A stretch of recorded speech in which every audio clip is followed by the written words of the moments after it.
May 3 akong anak at wala na silang ama. Tungkol to sa pera na nilagay ko na muna sa account ng pamangkin ko. Isa siyang teacher. Yung una, yung pera na yon ay nasa akin talaga. Lagi akong umaalis nun kaya dala-dala ko kasi nga takot din ako na mawala sa bahay. Hanggang sa nagsuggest yung eldest sister ko na ina ng pamangkin kong teacher na i-deposit ko daw sa account ng anak niya kasi daw hindi ginagamit ng anak niya yung account na yon. Una, hindi talaga ako pumayag kasi naisip ko din na mag-open account na lang. Kaya nang hingin na lang ako ng requirements, kaya lang kailangan pala ay 2 valid IDs para dun sa bank na yon. Isa lang yung valid ID ko tapos medyo busy rin ako nung time na yon. Kaya umuon na lang ako na i-deposit muna sa account ng pamangkin ko. Kasi ako rin naman daw yung hahawak ng passbook niya eh. Tinanong ko sa kanya kung meron yung ATM card. Ang sagot naman niya ay na-misplace daw niya. Pero pwede naman daw mag-request ulit ng ATM card nitong account na to. Nung time na yon paalis rin ako kaya siya na lang yung pumunta sa bangko dala-dala yung pera na nagkakahalaga ng 100,000. Maya-maya tumawag sa akin yung pamangkin ko at ang sabi niya na i-deposit na raw niya yung pera. At ang sabi 99,000 lang daw yon. Pero binilang ko talaga yun ng ilang beses pati nga yung mama ko yun din ang bilang pero hinayaan ko na lang. Kinabukasan pag uwi ko binigay niya agad sa akin yung passbook. Itinago ko na muna yung passbook na binigay sa akin ng pamangkin ko. Hinayaan ko na lang muna talaga siyang nakatabi. At kapag kailangan ko ng pera, hindi ko talaga siya ginagalaw or naisipan man lang.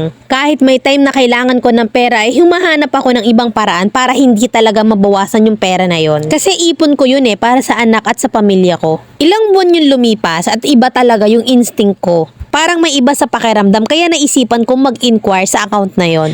Para akong binuhusan ng pinaghalong mainit at malamig na tubig na hindi ko maintindihan. Kasi nga ang lumabas sa inquiry ko sa account na yon na nakadeposit is 99,000 ay bigla na lang naging 107 pesos. Yun na lang yung natira. Tinawagan ko siya, pinagmumura ko talaga siya ng gusto sa galit ko. Ang sagot lang babayaran daw niya kapag ka nakapag-loan na siya. Kaya pala sabi niya, inaiwala yung ATM card na yun, planado pala niya to lahat. Tapos sunod niyang sinabi na scam daw yung account niya. Kitang-kita ko naman sa inquiry ng account na after 3 to 4 days may withdrawal doon at 10k yon successful. Porket teacher siya, gagawin talaga niya akong tanga na lang sa lahat. Pinagkatiwalaan ko lang siya kasi nga pamangkin ko siya. In case sana na kung sinong mangailangan sa amin sa panahon ng kailangan talaga merong maduduk. At kung ano-ano na lang yung mga rason na sasabihin niya sa akin. Never na rin siyang pumunta sa bahay ko at hindi na rin nagpapakita. From our letter sender, Tina ng Romblon. Alam mo kung ano yung mali?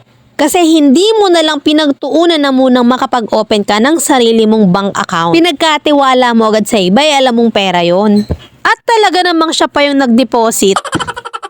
Naging pabaya ka rin dun kasi hindi lahat ng kamag-anak po pwede mong pagkatiwalaan. At isa pa, wala kayong napag-usapan o pinirmahan na kasulatan na gagamitin mo yung account niya para sa perang ide-deposit nyo. Sa sarili mo na lang talaga dapat kang magtiwala.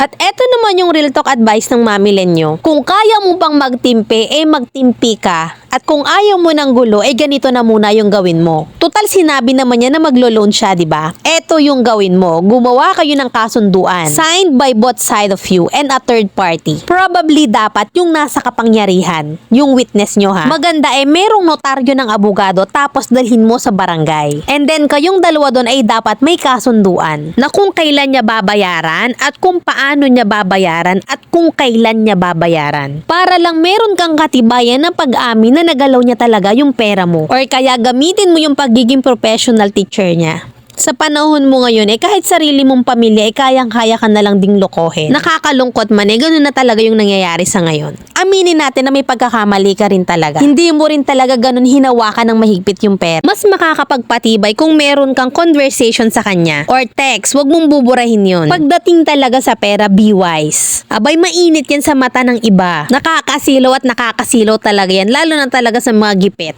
And when it comes to money, wala tayong mapagkakatiwalaan dahil ika nga nila, paggipit sa patalim kumakapit.